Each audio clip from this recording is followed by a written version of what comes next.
discuss. Our legal analyst Shan is with us. Nia Malika Henderson, our senior political reporter, joins us, and Susan Page, Washington bureau chief for USA Today. So Nia, to you. Look, they don't know, and Grassley was so clear with that this morning. Manchin still reading it this morning. Murkowski, what are you feeling? Yeah, I don't know either. We don't know. We will know once they start casting these votes. Very interesting that Manchin says, I guess a bolt of lightning is going to strike him when he walks in, and he will know what his vote will be then. But until then, we don't know. He says he's weighing everything. He's got to be weighing the fact that he's in West Virginia, a state that is heavily Republican, few Democrats there. 32 days from the midterm. Yeah, he's been able to win there by being independent from his party, right? He didn't even endorse Obama the last time he ran in 2012. So we'll see what he does. And these other folks, Murkowski's got these competing pressures in Alaska as well. Collins, somebody who probably will face a pretty tough challenger if she votes. But then you've got to figure out, you've got to know that these folks are Republicans, right? This is their party. Has been their party for a long time. And this has been the dream of the Republican Party, to have a Supreme Court that's conservative, that will rule a certain way on any number of issues. Roe v. Wade, affirmative action, voting rights, redistricting, all of those things. So, you know, I'm sure if you're Collins, you're weighing what it would mean if she were to essentially walk away from her party at this moment. Right. You can say Republicans have been laying the groundwork for this for years, decades even, including grooming folks like Kavanaugh for a seat like this. Susan Page, there is a skeptical camp out there who says that all of this last-minute kind of hand-wringing and so on is a little overdone, that at the end of the day, things are going to turn Kavanaugh's way. Do you buy that? Well, I think Republicans always want to vote the Republican way, right? The easier thing to do if you're a politician is to vote with your party. So you really need a pretty powerful incentive to vote against your party.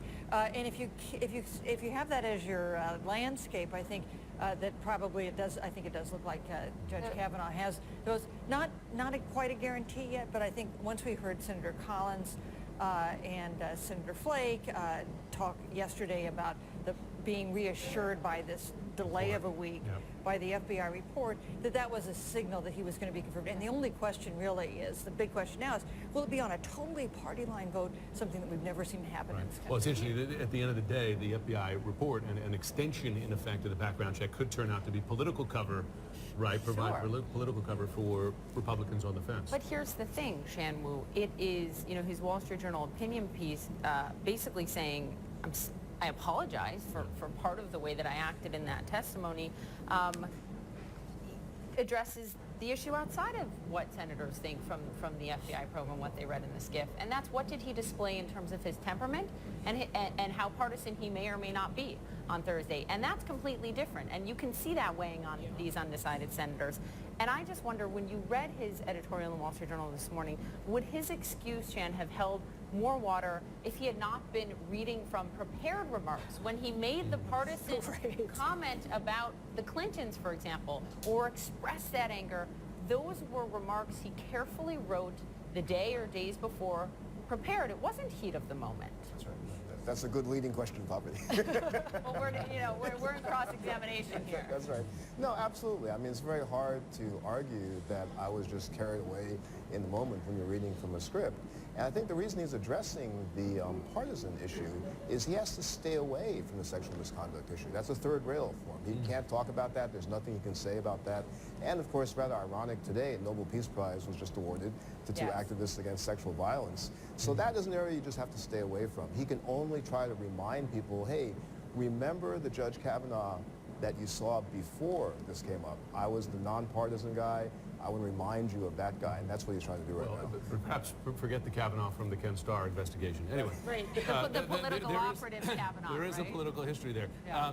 John Paul Stevens, now retired Supreme Court Justice, clearly this issue of partisanship and those political jabs that Kavanaugh was throwing in his testimony last week caught his attention. Have a listen to what he said about Kavanaugh overnight.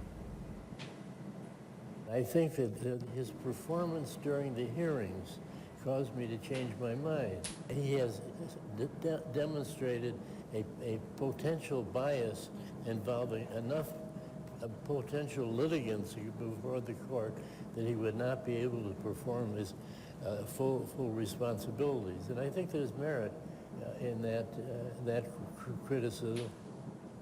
Beyond the view of a retired justice, Susan Page, you have a lot of cases that are going to come up before this court in the coming weeks and months that are political third-rail issues, very divisive, and this process is not going to be forgotten then, assuming Kavanaugh is on the court. And that's going to be one of the, assuming that Judge Kavanaugh is confirmed, that will be one of the lingering questions as we move forward.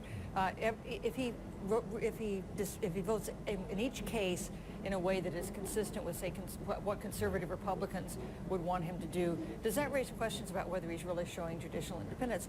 That will be a question they'll have to answer. And let's not forget how extraordinary it is for a former justice to speak out against the nominee for the court. And if you're looking at this, a former justice nominated by a Republican president. Yeah. This is really extraordinary. We overuse the word unprecedented, but it's like 6 times a day. And this is the thing. That is a bipartisan concern about the reputation of the court as an impartial arbiter. We heard it from John Kennedy just moments ago. And he also said, to Jim's point, we have to learn from this, and we have to do differently next time. Do you?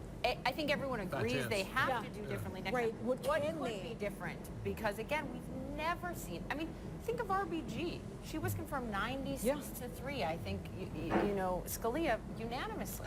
And one of the things he seems to be getting at is this idea of whether or not people will press for him to recuse himself from cases like that are gerrymandering like gerrymandering. Any of these cases that could be brought by Democratic AGs or Democratic groups, because he did evince such partisanship in his statement, talking about the Clintons, talking about this being a hangover from Trump's election. You wonder about that going forward. You feel like this kind of bitter partisanship with this process. Where does it go? I mean, I think if you are a Republican, you see it in some ways as energizing, and Democrats see it as energizing. What does it do, Shan, to the court? I mean, the words he used about the Clintons on Thursday, orchestrated political hit. What does this do to the high court? That really calls into question the legitimacy of his appointment, and that's going to be a problem that if he's on, he's going to have to work to overcome that. You know, and to the point of what we do going forward, there's a new random factor here. It's not just the partisanship. It's the whole issue of the Me Too movement and the sexual misconduct. And frankly, neither side has had to deal with that the way they've had to suddenly deal with it with this intensity in only a couple of years. So it's unknown how you move forward with those kinds of issues. Malika, Shan Wu, Susan Page, thanks very much.